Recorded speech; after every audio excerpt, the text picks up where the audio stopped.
Veg pulao करायला फक्त 5 मिनिटे पुरेसे आहेत आणि आपल्या घरामध्ये जितके काही भाजीपाला आहेत का नाही तितक्यात हा सहजपणे बनून जातो।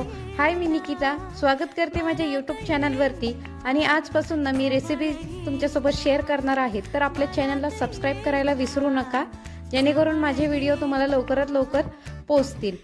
आज ना मला व्हेज पुलाव करायचा होता, त्यासाठी ना पातेलं ठेवलं। पातेल्यामध्ये 3 चमचे तेल आणि खडा मसाला टाकून फ्राय केलं आणि चॉप केलेल्या सगळ्या भाजीपाला ना मी व्हेजिटेबल ना मी त्यामध्ये ॲड करून घेतला आणि त्यासोबत का नाही फक्त 2 चमचे गरम मसाला जर तुम्ही ॲड केला का नाही व्हेज बिर्याणी मसाल्याऐवजी, तर सर्वात सुंदर भाताला सुगंध येतो आणि सुगंध इतका छान येतो ना की खाण्याची तीव्र इच्छा निर्माण होते। आणि त्यानंतर ना मी तांदूळ ॲड केला। तांदूळ हा बिर्याणी तांदूळ आहे, मी 15 मिनिटं भिजत घातला होता।